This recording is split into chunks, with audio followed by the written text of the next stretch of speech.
하나님 말씀 같이 봅니다. 이 시간 같이 하나님 말씀은 사사기 3장 7절로 11절까지 말씀입니다.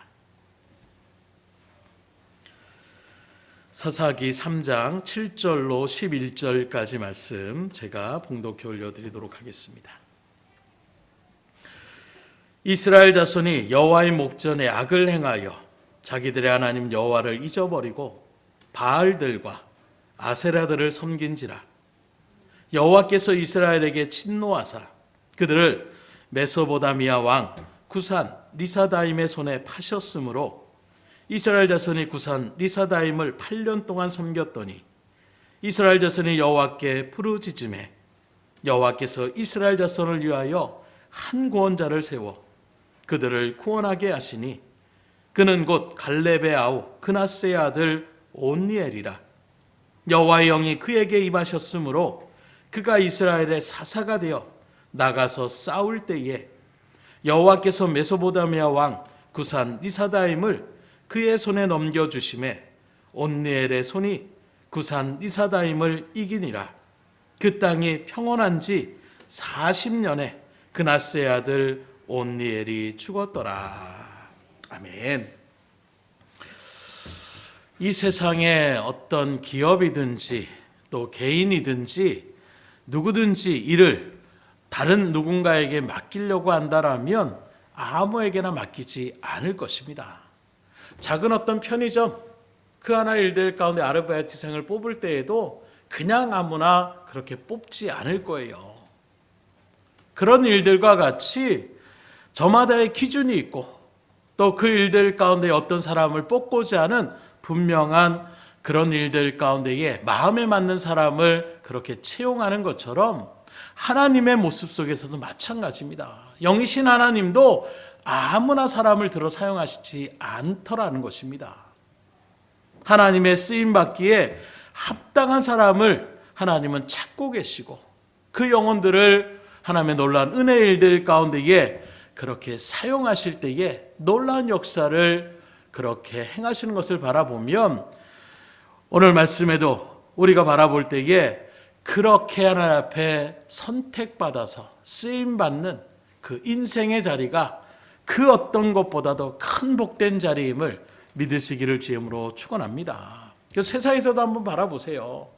가장으로서의 정말로 가정을 생각하고 그 자녀들과 또 자기 아내와 그 모든 일들 가운데서 열심으로 그 일들을 정말로 최선을 다해 살아갔을 때에 그 모든 것들을 인정하며 나아가는 정말로 그런 일들 가운데 우리가 참 복받았다라고 당신은 정말로 우리 가정 가운데 꼭 필요한 사람이라고 이렇게 인정받는 것만으로도 얼마나 마음이 벅찰 때가 있습니까? 그래 내가 열심히 살기 잘했다. 그래 내가 나름대로 그 일들 가운데서 최선을 다해 살아갔던 일들이 결코 후회 없는 삶이 되었다. 라는 마음으로 더 열심히 나갈 거예요. 하물며 전능하신 하나님께서 우리의 부족함을 아시고도 우리의 연약함을 아시고도 그 일들 가운데서 나를 필요로 하시고 나를 쓰시겠다라고 하신다라면 이보다 더 큰 영광이 어디 있겠어요. 그 하나님 앞에 여러분들도 쓰임받는 하나님의 일꾼을 부름받았음을 감사할 수 있기를 주임으로 축원합니다. 그래서 우리의 인생의 성공과 실패는 그 어떤 것이 있는 것이 아니라 하나님께 우리가 쓰임받느냐 쓰임받지 못하느냐.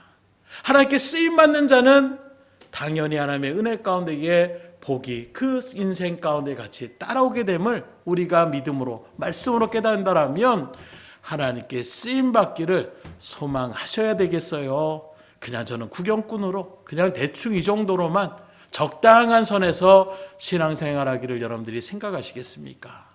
하나님 앞에 쓰임받기를 간절히 소망할 수 있기를 주임으로 축원합니다. 쓰임받을 때 복이 오는 거예요. 쓰임받을 때의 믿음의 놀라운 역사를 체험케 하는 것이고 쓰임받을 때에 하나님이 누구신지를 더욱더 우리가 깊이 알아갈 수 있는 은혜의 자리 가운데에 설 수가 있기 때문인 것입니다. 오늘 말씀의 배경 우리 김 지사님이 참 그런 것들이 많이 맞는다고 하는데 말씀의 배경을 탐험해서 다 얘기했어요. 지금 400년이 넘는 이스라엘 그 백성들이 애굽에서 총살을 합니다. 그 종살이 하는 가운데서 요셉이 누군지, 하나님이 어떻게 이 땅 가운데 인도했는지, 우리가 얼마나 복받은 인생인지, 왜 우리가 애굽에 왔는지 그것조차도 제대로 알지 못하는 그런 일들 속에서 어느 순간에 그냥 태어날 때부터 노예였고, 그리고 평생 동안 노예 생활하다가 그렇게 생을 마감하는 것, 이게 이스라엘 백성들 가운데의 처한 상황이었습니다.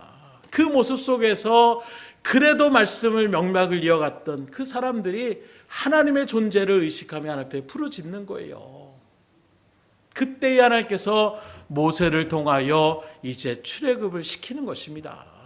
그런 출애굽의 일들 가운데서 그들이 가나안 그 약속의 땅까지 갔지만 하나님 앞에서 교만한 마음으로 여전히 하나님을 신뢰하지 못하는 마음 가운데에 그들이 우리가 이 땅 가운데에 이 광야에서 우리를 죽이려고 왔느냐 하는 그 어찌 보면 하나님의 그 정말로 선대함으로 때로는 불평해도 다시금 위로하시고, 물이 없다고 하면 물을 채워주시고, 먹을 것이 없다면 먹을 걸 채워주시고, 고기가 필요하다면 메추라기를 보내주시고, 끊임없이 그들 가운데서 했음에도 불구하고 여전히 그 하나님의 뜻을 거스르며 나아가는, 그리고 틈만 나면 하나님 앞에 오망불평하며 틈만 나면 어떤 우상을 만들려고 하는 그 마음 가운데서 마지막 그 가나안 땅을 앞에 두고서도 또 거기서 원망불평을 하는 거예요. 우리 죽이려고 여기까지 데리고 왔냐라는 그 말에 하나님께서 그래, 내 귀에 너희들이 말한 그대로 내가 너희들에게 행하리라. 결국에는 자기들의 그런 잘못된 그런 말 한마디, 그 원망불평 때문에 이제 그들은 약속의 땅으로 들어가지 못하고 40년 동안 광야 길을 걸어가게 되는 거예요. 그런 일들 가운데서 결국에는 원망불평 출애굽 1세대들이 그 광야의 생활 가운데 여호수아와 갈렙 빼고는 다 그렇게 생을 마감하게 되는 것입니다. 그리고 말한 것처럼 이제 모세의 뒤를 이어서 여호수아가 이제 지도자를 세움받아서 그 가나안 땅에 이제 민족들을 몰아내면서 그 땅을 차지하며 나가는 그런 일들 가운데서 요단강이 갈라지는 역사를 체험합니다. 또 여리고성이 하나님의 말씀에 의지하여 순종하며 나아갔더니 그 함성 가운데서 그 견고한 여리성이 무너지게 됩니다. 자신들의 힘으로 나갔다가 우습게 여겼던 그 아이성을 우리 3,000명만 있으면 될 것 같습니다 하고 나갔다가 패퇴하고 돌아오고, 그리고 그 일들 가운데 하나님 앞에 다시금 부르짖며 나갈 때에 하나님의 말씀에 또 순종하여 나아갔더니 손쉽게 또 그 성을 갖다가 첨려하며 나가는, 그러면서 점점 진격하는 일들 가운데서 하나님이 그들과 함께한다라는 그 두려움에 가나안의 족속들 가운데서 이제 먼저 투항하며 나아가는 이런 모양들이 일어나고 있었던 그 일들. 그래서 출애굽의 이 세대들은 정말로 하나님의 놀라운 역사, 이 모든 것들을 체험하며 가나안을 이제 약속의 땅을 차지하며 나갔던 이런 일들 가운데 있었다는 거예요. 그런 이제 이 세대들도 이제 점점 나이가 들고 그렇게 생을 마감하는 일들 가운데에 이제 3세대들이 성장되어지는데, 이 3세대들은 앞서 있었던 하나님의 놀라운 역사나 이런 것들을 직접 눈으로 보지 못하고 그래도 구전으로 들렸던 이야기들은 있었지만 그들의 눈에 더 밟히는 것은 여전히 가나안 땅 가운데에 하나님의 말씀대로 순종하지 못해서 남겨놨던 그 가나안 족속들과 서로 통혼하고 그들과 교제하는 일들 속에서 우리와 달리 좀 더 어찌 보면 즐겁게 사는 것처럼 보이고 좀 더 잘 사는 것처럼 보이고 이런 일들 가운데서 이제 거기에 점점점 그들이 마음을 쏟기 시작하는 거예요. 그래서 오늘 말씀처럼 하나님 앞에 악을 행하게 되는데 왜 악을 행하게 됩니까? 뒤에 바라보면 여호와를 잊어버리니 악을 행하게 되는 거예요. 죄라는 것 자체가 관역을 벗어났다는 것입니다.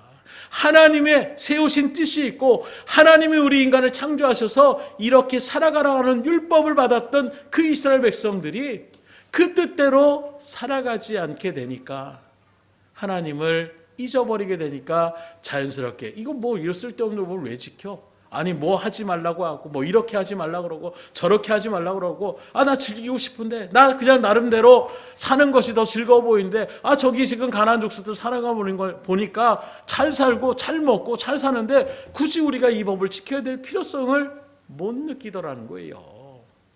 그런 일들 가운데서 어떻게 합니까? 가나안 사람들이 섬겼던 바알과 아세라라는 그 신이 더 매혹적으로 그들에게 다가오게 되는 것입니다. 하나님은 성실하게 또 겸손하게 말씀의 뜻 가운데 살아가는 어떤 규제적인 일들로 그들은 받아들인다라면 바알이나 아세라의 어떤 일들 가운데 바라보면 거긴 막 춤을 추고 잔치를 벌이고 인간적인 어떤 육신의 향락을 즐기는 일들 가운데 있으니까 제된 인생들이 바라볼 땐 그것이 더 달콤하게 보일 수밖에 없는 거예요. 그런 일들 가운데서 이제 이들은 완전히 우상 숭배에 빠져버리게 되는 이런 일들 가운데 지금 나갈 수밖에 없는 그런 시대라고 이야기하고 있는 것입니다. 그래서 그런 일들 가운데서 사사기 2장 10절에 보면 이렇게 말합니다. 그 세대의 사람도 다 그 조상들에게로 돌아갔고 그 후에 일어난 다른 세대는 여호와를 알지 못하며 여호와께서 이스라엘을 위하여 행하신 일도 알지 못하였더라. 지금 내가 말씀드린 것을 그대로 기록하고 있는 거예요. 그래서 2장 10절에 나오는 그 세대의 사람은 바로 출애굽 이 세대들을 얘기하고 있는 것입니다. 그래도 하나님의 역사를 체험하고 그래도 하나님의 어떤 놀라운 일들 가운데서 순종의 삶이 무엇이고 하나님의 일들 가운데에 여호수아가 우리 가문과 우리 가족들은 여호와를 섬기겠다. 그랬더니 우리도 그렇게 섬기겠습니다. 해마나갔던 그 세대들이 이제 다 조상들에게 돌아갔다. 생을 마감했다라는 거예요. 그리고 일어난 세대를 갖다가 뭐라고 표현하느냐? 다른 세대라고 얘기하고 있어요. 보통은 이 세대가 있으면 그 다음 세대 이렇게 얘기해야 되는데 그 세대 그 다음에 나오는 것이 다음 세대가 아니라 다른 세대라고 표현하고 있는 것입니다. 아예 앞선 세대의 어떤 친절을 받지 못하고 앞선 세대의 어떤 신앙이나 이런 것들을 이어받지 못하는 별개의 세대, 별종과 같은 그런 세대가 지금 일어났다라는 것을 말씀하고 있는 거예요. 그래서 부연설명으로 이들은 하나님을 모를 뿐만이 아니라 하나님의 역사하심도 알지 못하는 그런 세대였다라는 것을 말씀하고 있는 것입니다. 이렇게 하나님도 모르고 하나님의 어떤 기적과 역사하는 일들, 천능한 일들을 감당하시는 그 능력의 하나님을 알지 못하니까 하나님이 가장 싫어하시는 우상 숭배에 빠지고 하나님 목전에서 악을 행하고 그 가나안 사람들과 서로 교제하고 통혼하며 결국에는 그들과 함께 대놓고 하나님 앞에서 그렇게 악을 행하며 나아가는 이런 모양을 취하고 있었던 것이 지금 사사시대 가운데 있었던 이스라엘 백성들의 모습이었다는 것입니다. 그런데 앞서도 우리 김 이사님 말씀한 것처럼 이렇게 다른 세대라고 할 수 있는 모습들이 오늘 우리의 이 세대와 전혀 상관이 없느냐? 참 설명을 잘한 것 같아요. 100년 전 이 땅 가운데 복음의 물결이 들어오고 정말로 생명을 걸고 광야 같은 그런 고난, 시적인 박해 속에서도 신앙을 지켜나갔던 믿음의 1세대들, 그리고 하나님의 일들 가운데 그들을 이어서 하나님의 성령의 놀라운 충만의 역사를 통하여 기적과 이적을 체험하며 또 수많은 하나님의 놀라운 일들을 그렇게 경험해왔던 믿음의 2세대들, 그런 일들 가운데서 정말로 학생부고 주일학교고 기도 소리가 막 뜨겁게 일어나며 나갔던 여름 성경학교 막 일주일 3, 4일 동안 하며 나가면 교사들도 목이 다 쉴 정도로 그냥 예배를 드릴 정도가 아니라 아이들도 똑같이 새벽 예배 드리고 또 오전 예배 드리고 오후 예배 드리고 교사들이 저도 한참 젊을 때에 그렇게 주일학교 교사를 하면서도 육신이 지칠 정도로 그렇게 정말로 힘들었는데 그럼에도 불구하고 아이들이 정말로 엄청나게 몰려와서 뜨겁게 기도하며 또 하나님의 놀라운 성령의 은혜도 그 어린 나이에 체험하며 나가는 이런 모습을 바라보며 도전이 되고 은혜가 되고 그런 충만한 일들, 그 세대가 그대로 또 학생부에 올라가서 또 학생부에서 또 수련회나 또 어떤 캠프나 이런 데 가서 또 똑같이 찬양을 하며 또 좀 더 그렇게 신앙의 성숙한 자리 가운데에 체험하게 되는 이런 일들의 모습으로 성장되어지는 모습들. 그런데 그런 일들이 어느 순간에 그 명맥이 점점 끊어지고 있는 그런 모습들을 우리가 발견하게 되더라는 거예요. 어떻게 해요? 이스라엘 백성들이 어려운 지경 가운데 있을 때는 그렇게 하나님 앞에 울부짖어 나갔던 그 모습들, 그 1세대, 2세대들이 정말 하나님의 일들 가운데서 우리가 의지할 건 하나님밖에 없다라는 그 심령의 모습이 그대로 자녀들에게 그렇게 유산으로, 믿음의 유산으로 옮겨져서 그렇게 하나님을 찾아갔던 일들이 어느 순간에 나라가 안정을 취하게 됩니다. 삶의 모습들이 점점점 부여하게 돼요. 그리고 그 시각이 이제 우리나라에 한정된 시각이 아니라 전 세계를 이제 아우르며 나아가는 그런 일들 가운데 있습니다. 그런 모습 속에서 이제 여러 가지 문명들, 여과 없이 또 들어오는 여러 가지 그런 부작용과 같은 그런 모습들, 갑자기 금전적으로 발전되다 보니까 그런 일들 가운데 벌어지는 수많은 부작용들 가운데서 가장 신앙적으로 나타나는 것은 바로 무엇이냐? 황금 만능주의로 빠져들어가기 시작하는 거예요. 물질 만능주의로 따라가기 시작하는 것입니다. 어느 시대만 아니라 항상 하나님의 믿음의 일들 가운데 대치되는 상황은 바로 그 물질에 대한 부분들과 꼭 부딪히는 것을 우리가 바라볼 수가 있어요. 그런 모습 가운데에 서게 되니까 어느 순간에 믿음의 자녀들에게 앞서 말씀드린 것처럼 돌잔치를 하며 나갈 때에도 성경책을 올려놓는 것 자체도 하지 않을 뿐더러 만약에 올려놓더라도 항상 사람들이 뭘 하기 원하십니까? 일부러 물어보면 돈이죠, 돈. 다 돈, 그 돈 때문에 예전에 뭐 의사, 뭐 판사봉, 근데 요새는 그런 것들도 다 밀려나더라고요. 돈이면 무조건 이 세상 가운데서 충분히 즐길 수 있다. 이 마음이 가득한 세대가 바로 이 사사의 시대가 아닌 오늘날 우리가 걸어가는 이 시대도 똑같은 길을 지금 걸어가고 있지 않는가. 이제 다른 세대가 우리 가운데서도 머지 않았어요. 그런 모습에서 정말로 하나님의 일들 가운데 실적으로 바라보십시오. 한국교회의 43%가 주일학교가 없다라고 얘기하고 있어요. 이전에 그렇게 어른들이 좀 적어도 주일학교는 말 그대로 바글바글 우리 교회도 한참 막 하나님의 은혜 가운데 있을 때는 100여 명 가까이 막 그렇게 모여들어서 이 자리가 막 와글와글 소리가 날 정도로. 그래서 분막 공부를 하려고 하면 여기서 할 수 있는 것이 아니라 옥상으로 가든가 3층으로 막 여기저기 이렇게 분산돼서 하지 않으면 애들하고 이렇게 대화를 나누지 못할 정도의 그런 모습들. 그런데 지금은 어느 정도가 됐느냐? 한국교회 전체를 100%로 했을 때에 43%가 주일학교가 없다라는 거예요. 그래도 우리 교회도 어찌 보면 믿음의 가정들 가운데 또 젊은 세대들 속에서 아이들이 그래도 있어서 지금 나아가는 모습 얼마나 귀한지 몰라요. 그 아이들이 정말로 늘 이렇게 소식을 듣고 또 영상을 올려놓은 걸 보면 얼마나 대답도 잘하고 또 믿음의 신앙의 일들의 기도도 열심히 하고 그런 모습들이 정말로 그 아이들에 대한 어떤 기대감도 있지만 때로는 시대적인 어떤 일들 가운데서 정말 믿음을 지켜나갈 때 얼마나 힘들까라는 어찌 보면 그런 안타까움도 있어요. 그런 모습에서 규모가 큰 교회도 예외가 아닙니다. 교회가 작고 하면 주일학교가 없을 수 있고 또 규모가 있어요. 규모가 막 1000명 이렇게 되는 교회들도 주일학교가 10분의 1도 되지 않아요. 예전에는 피라미드처럼 나갔던 교회의 어떤 연령대가 지금은 완전히 역피라미드로 그렇게 어느 교회도 예외가 없어요.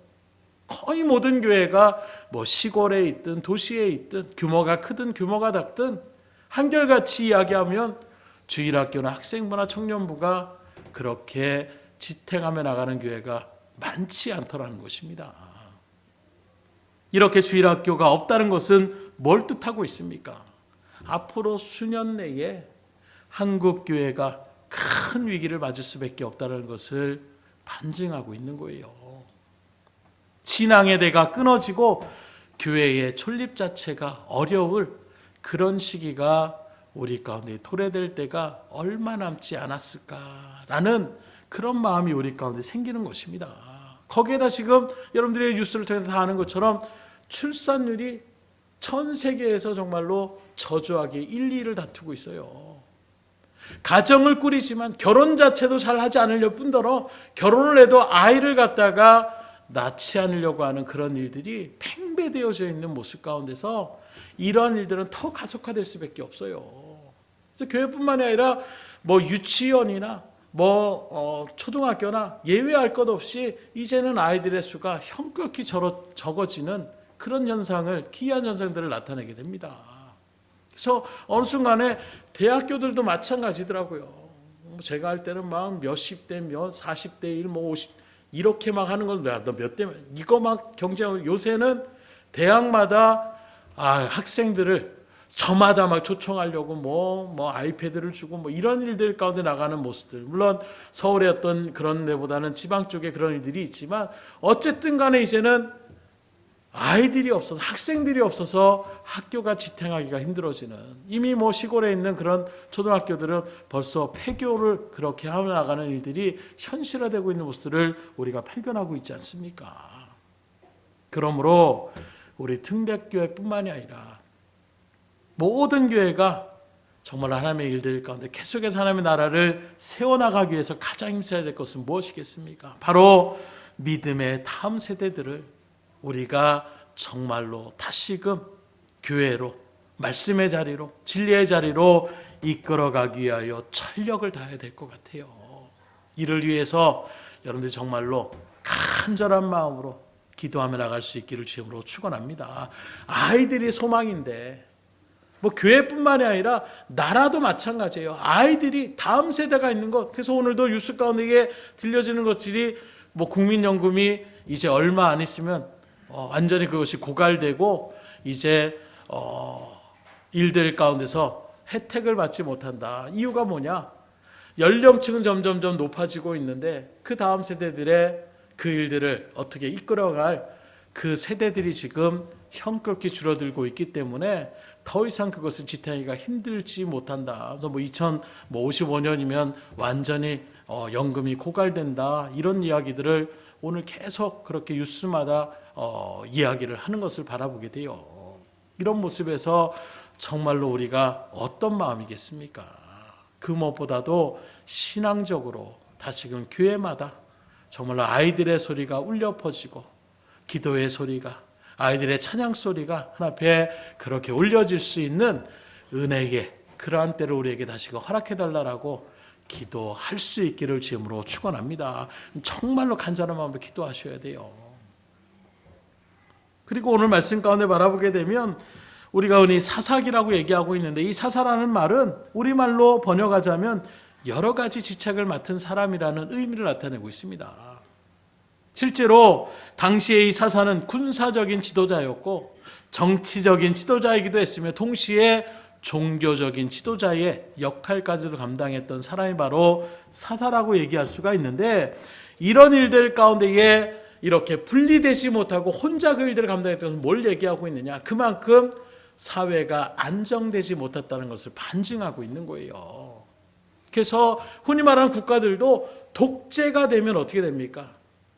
잘못된 길로 올라갈 수가 참 많을 수밖에 없는 것입니다. 그러나 그것이 뭐 상권 분립이 잘 되고 이런 일들이 다른 것이 아니에요. 서로 견제하는 일들 가운데 있어야 그것이 좀 견고하게 그렇게 설 수 있다는 것을 바라볼 때에 지금 혼자서 그 모든 것들을 감당해 나간다. 능력 많다 할 수도 있지만 그 옆에 반증한다면 그만큼 정말 믿음의 사람을 찾기가 힘들고 그만큼 그 일들을 일어나기가 힘들었던 시대라고 얘기할 수가 있는 것입니다. 바로 그런 시대에 이스라엘의 첫 사사라고 할 수 있는 온니엘의 이야기가 바로 오늘 본문의 이야기라고 이야기할 수가 있는 것입니다. 그런데 그 온니엘의 일들을 이야기할 때 가장 먼저 나타나는 그 7절의 말씀은 이스라엘 백성들이 여호와 앞에 악을 행했고 하나님을 잊어버리고 있었다라고 표현하고 있는 것입니다. 그래서 그러한 일들 가운데 하나님이 징계하시는 거예요. 깨닫지 못하는 그 백성들에게 이제 메소포타미아의 왕이었던 구사리다삼이라는 그 왕을 세워가지고 이스라엘을 침략하게 합니다. 그리고 이스라엘을 굴복시켜요. 그리고 그들 가운데서 이제 그 지배 가운데 있었던 그 기간이 8년이 됐다라고 얘기하고 있는 것입니다. 8년이라는 기간이 짧다고 할 수도 있지만 그 기간이 고생의 기간이라고 하는데 얼마나 괴로운 시간이었겠어요. 그렇게 괴로움의 시간 가운데 놓여지게 되니까 비로소 이스라엘 백성들이 하나님 앞에 다시금 부르짖었다라고 이야기하고 있는 것입니다. 이 악순환의 걸레가 사사기에 모든 일들을 나타내고 있어요. 하나님께서 평안을 줘. 오늘 마지막 말씀에도 바라보게 되면 온니엘이 그 일들 가운데 세움을 받고 구원자로서 사사로서 그 일들 역할을 감당했을 때에 이스라엘에 40년 동안 평안이 있었다, 이렇게 매집을 하는데, 그 다음 절에 바라보게 되면 그 40년의 평안 가운데서도 이스라엘 백성이 어떻게 하느냐, 평안하니까 또 세상으로 기웃기웃하기 시작하는 거예요. 하나님의 뜻 가운데 서지 못하는 것입니다. 그러면 또 하나님께서 징계를 쓰십니다. 징계 가운데 있으면 그제서야 비로소 나의 가진 것들, 나의 삶에 대한 모습들의 부족함을 느끼고 괴로움을 느끼면 그때 또 하나님을 찾습니다. 그러면 하나님이 또 지도자 사사를 세워가지고 그 이스라엘 백성을 구원하시는 거예요. 그러면 또 평안의 세월이 갑니다. 그러면 또 이스라엘 백성들이 언제 그러는지 또 하나님을 잊어버립니다. 오늘 우리들의 삶의 모습들도 왜 그런 시대야? 근데 우리의 삶들도 비슷한 모습으로 흘러가더라는 거예요. 정말 내 발등에 불이 떨어지게 되면 간절한 마음으로 기도합니다. 하나님 살려주세요. 하나님 도와주세요. 하나님밖에 없습니다. 그리고 하나님을 찾던 일들 가운데 하나님이 고침을 주시든 문제를 해결해 주시든 은혜 가운데 그 일들이 풀려지게 되면 또 우리는 어떻게 되느냐? 하나님 앞에 더 열심으로 충성하고, 그래 하나님과 함께하는 것이 이런 즐거움의 삶이구나 하며 나가는 것이 아니라 그 건강을 가지고 그 어떤 물질을 가지고 다시금 세상의 즐거움으로 그렇게 나아가는 모양을 취하더라는 거예요. 이 악순환의 고리를 끊어버릴 수 있기를 주님으로 축복합니다. 그래서 그런 시대 가운데서 첫 이스라엘의 지도자로, 첫 사다로 이렇게 세움받았던 이 온니엘, 과연 그 어려웠던 시기 가운데 하나님은 수많은 사람들이 있은 가운데서도 온니엘을 왜 선택하셔서 하나님의 일들 가운데 지도자로 그렇게 쓰임받을 수 있도록 인도하여 주셨나? 오늘 이것을 같이 상고하고자 할 때에 여러분들이 바로 온니엘과 같이 쓰임받는 믿음의 하나님의 일꾼들이 될 수 있기를 주님으로 축원합니다. 그래서 다른 사람이 아니라 누가 하면 되겠네, 이게 아니에요. 믿음의 하나님의 구원의 백성을 보는 여러분들은 모두가 하나님의 일꾼으로 부름받았다는 것을 잊으시면 안 돼요. 하나님께서 나를 어떻게 사용하실까? 하나님에서 나는 어떤 일들 가운데 하나님의 역사를, 또 하나님의 일들 가운데 내가 충성할까?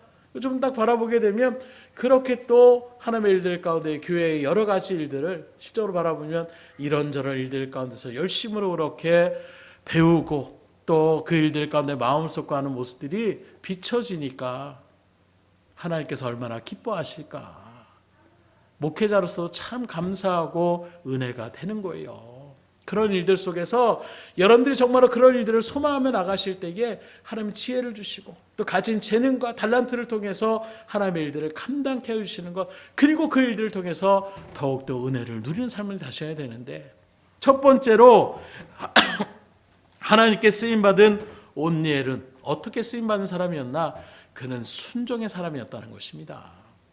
9절의 말씀을 보면 이스라엘 자손이 여호와께 부르짖음에 여호와께서 이스라엘 자손을 위하여 한 구원자를 세워 그들을 구원하게 하시니 그는 곧 갈렙의 아우 그나스의 아들 온니엘이라.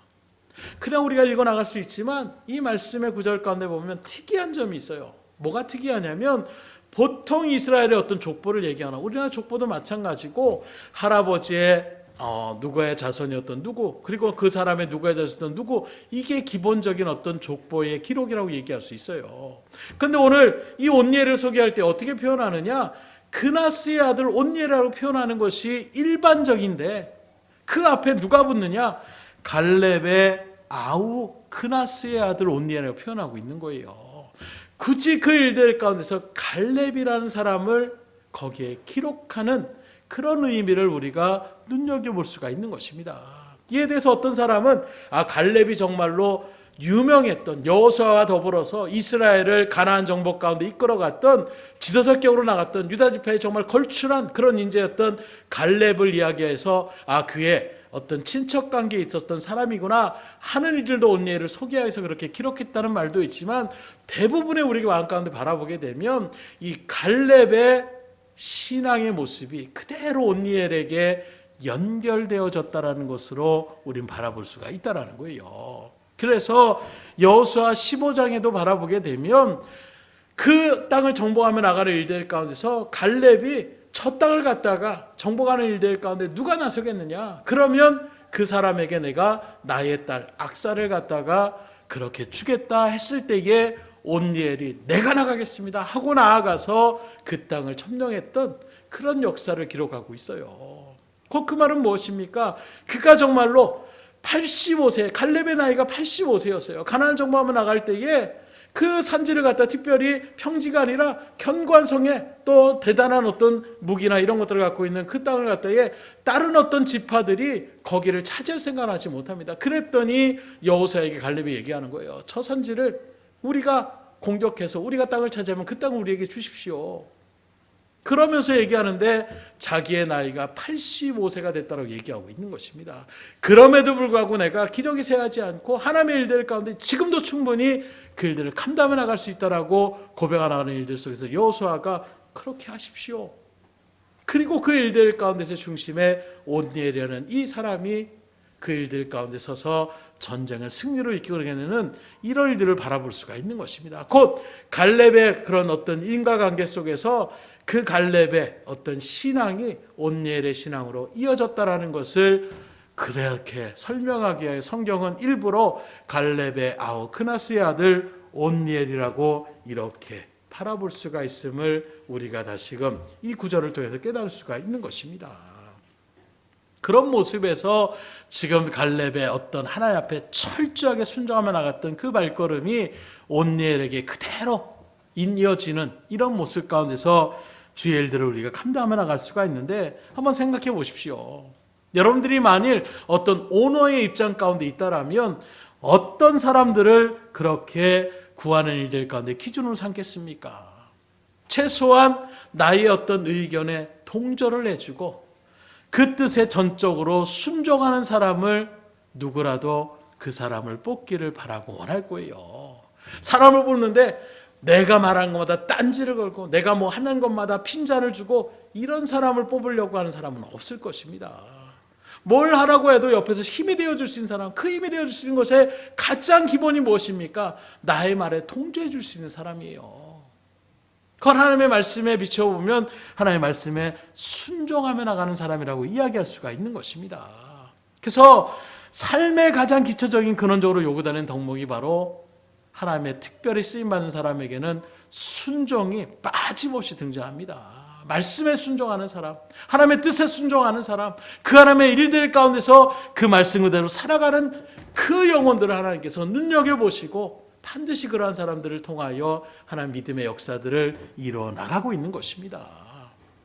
그러면 이런 일들 가운데서는 순종이라는 것은 바로 무엇을 얘기합니까? 순종이라는 것은 내 상식에 맞지 않고 내 생각에 맞지 않고 내 뜻에 맞지 않아도 그 뜻에 그 말에 그대로 이행하며 나가는 것이 바로 순종이라고 얘기할 수가 있는 거예요. 그러니 여러분들도 하나님의 말씀에 온전히 순종하심으로 갈렙과 같이 온니엘과 같이 믿음의 역사의 일들 가운데 쓰임받을 수 있기를 주임으로 축원합니다. 그래서 하나님 말씀대로 살아가 보셔요. 그러면 거기에서 하나님께서 여러 가지를 체험케 하여 주십니다. 처음에 그렇게 나가려고 하면 사단이 또 가만 놔두지 않아요. 이런 생각 저런 생각 내가 굳이 왜 이걸 해야 되지? 하고 나니까 또 좋은 반응이 나타날 때보다는 안 좋은 또 핀잔을 주고 야 와 안 하던 짓 하고 그래 이렇게 나갈 때가 있어요. 그럼에도 불구하고 다시 한번 마음을 다잡고 그래 내가 한번 해본 거 끝까지 한번 해보자 하는 마음으로 나가보세요. 반드시 하나님께서 역사하십니다. 정말 하나님의 말씀에 순종하니까 하나님이 이렇게 은혜의 감격을 지금도 허락하여 주시는 것이구나. 하나님을 체험하지 못하니까 몰라지잖아요. 오늘 시대가 그런 시대와 비슷하다고 말씀드렸잖아요. 그러면 그것을 회복하려면 어떻게 됩니까? 하나님을 다시금 체험하셔야 되는 거예요. 하나님을 바로 알아가야 되는 거예요. 우리 아이들에게도 그래서 같이 얘기를 할 때에도 어느 정도 뭐 교리 공부를 하고 같이 성경 공부하면서 그런 일들을 많이 알고 있는데 그러면서 하나님 말하는 것을 기도해봐라. 간절한 마음으로 하나님 앞에 한번 나아가봐라. 체험을 하는 것이 정말 하나님을 알아가는 일들 가운데서 더 감격적으로 나갈 수 있는 그런 계기가 분명히 될 수 있기 때문에 나 또한 내가 왜 하나님 앞에 점점 나가는데 기쁨을 잃어버리고 왜 점점 하나님의 일들 가운데 내가 서지 못하고 왜 점점 세상의 그런 일들의 모습으로 자꾸 강조하며 나갈까? 하나님을 나도 모르게 잊어버렸다라면 다시 하나님을 체험하는 믿음의 일들 가운데에 나아가셔야 되는데 그러기는 어떻게 하라고요? 말씀에 순종하시면 되는 거예요. 죽었다 생각하고 난 그저 시키는 대로 하는 사람이다. 내 생각 없다. 그저 하나님의 말씀대로 나는 그냥 그대로 나가는 사람이다 하고 마음 굳게 잡고 한번 나가보세요. 하나님 반드시 역사하십니다. 그러면 신앙생활하는 게 얼마나 힘이 되는지 몰라요. 얼마나 마음이 든든할지 몰라요. 그저 하나님이 계실 거야, 하나님이 도와주실 거야 하는 것과 실제로는 하나님이 도와주심을 체험하고 나면 정말로 지금도 하나님 역사하시는구나, 하나님이 내 가운데 함께 하시는구나, 이것이 마음 가운데 새길 때에 하나님께 대한 신뢰가 든든히 설 수밖에 없는 거예요. 그러면 그 믿음은 웬만해서 흔들리지 않습니다. 둘째로 온니엘은 순종의 사람이었을 뿐만 아니라 성령의 사람이었기 때문에 놀라운 일들을 감당할 수 있는데, 오늘 10절의 말씀 바라보십시오. 여호와의 영이 그에게 임하셨으므로 그가 이스라엘의 사사가 되어 나가서 싸울 때에 여호와께서 메소포타미아 왕 구산리사다임을 그의 손에 넘겨주심에 온니엘의 손이 구산리사다임을 이기니라, 이렇게 말씀하고 있습니다. 이 말씀의 구절의 핵심은 어디에 있느냐? 바로 상반은 첫 절에 있는 거예요. 바로 여호와의 영이 그에게 임하셨다, 이것입니다. 뭘 말하면 지금 온니엘이 하나님께 쓰시는 사사가 된 것은, 또 그가 리사 구사다임이라는 8년 동안 이스라엘을 지배하며 나갔던 그 강대한 왕을 이길 수 있었던 것은 어떤 대단한 능력이나 용기나 이런 것들이 이전에 하나님의 영이 임하게 되니까 이길 수가 있었다라고 말씀하고 있는 것입니다. 그래서 이후에 여러분들 한번 사사기를 한번 읽어보세요. 사사기에 등장하는 그 사사들을 세웠던 사람들을 바라보게 되면 완벽한 사람들이 아니었어요. 뭐 타고난 어떤 실력이 났던 삼손과 같은, 오히려 완벽할 정도로 나갔던 삼손은 일찌감치 타락의 길로 걸어가는 이런 일들을 나타내게 됩니다. 실수가 많았던 사람들이에요. 우리가 기도를 하면 300용사 대결을 얘기하지만 기도는 겁장이었습니다. 나타나는 하나님께 세움받은 사사들을 바라보게 되면 우리가 인연을 생각할 땐 재능도 많고 머리도 좋고 힘도 세고 지혜도 넘치고 이런 사람들을 쓸 것처럼 생각하지만, 대부분의 사람들을 바라보게 되면 오히려 정반대의 모습을 나타내는 모습들을 우리가 바라보게 돼요. 뭘 말씀드리고자 하냐면, 그런 사람일지라도 하나님의 영이 임하면 충분히 맡겨진 놀라운 일들을 감당할 수 있다는 것입니다. 그리고 이것을 확증하며 나가는 말씀이 바로 사도행전 5장 32절에 이렇게 사울은 분명하게 증거합니다. 우리는 이 일의 증인이요 하나님이 자기에게 순종하는 사람에게 주신 성령도 그러하니라. 바로 베드로와 요한이 고백하는 말씀을 나타내고 있어요. 하나님의 일들 가운데 우리가 담대하게 일을 증언하며 나갈 수 있는 것은 다른 것이 아니라 하나님의 영이 임하게 되면 이런 놀라운 일들을 충분히 해낼 수 있다는 것을 우리에게 증거하고 있습니다. 그러니 오늘날 여러분들도 나는 능력이 없어요, 난 지혜가 없어요, 난 용기도 없어요, 그런 일들도 우리가 먼저 지레겁을 먹고 이것도 못해요 저것도 못해요, 이것은 정말 신앙의 모습이 아니에요. 나는 부족합니다, 나는 지혜도 부족합니다, 난 능력도 부족합니다, 난 용기도 없습니다. 그러나 하나님이 나와 함께 하시면 그 모든 것을 할 수 있습니다. 하나님의 영이 임하면 주의 일들을 감당케 하여 주시는 거예요. 저도 가끔씩 이걸 어떻게 하지?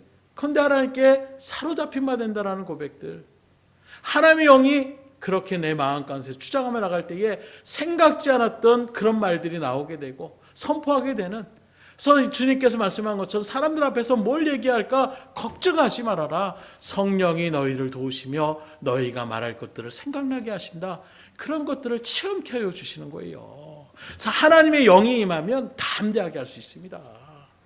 늘 말씀, 저도 여기서 이렇게 말씀을 전하는 일들 가운데에 설 사람이 아니에요. 성향 자체가 앞에 나가서 이렇게 하는 것보다는 뒤에 있는 것을 좋아합니다. 지금도 마찬가지로 뭐 목회나 이런 일들을 할 때에도, 노예 일들을 할 때에도 앞에 이렇게 서는 거 별로 지금도 저는 좋아하지 않아요.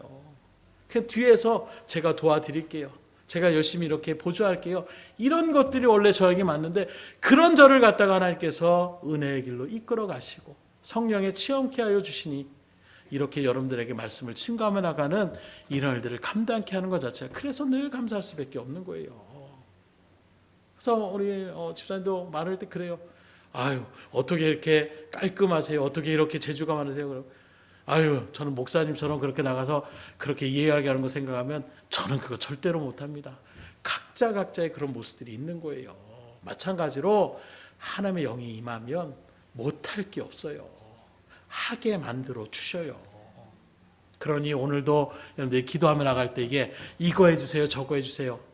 그거 소용없어요. 그냥 하나님 성령의 충만한 은혜를 우리에게 허락하여 주세요. 그러면 우리가 그 일들을 감당해 나갈 수가 있는 거예요.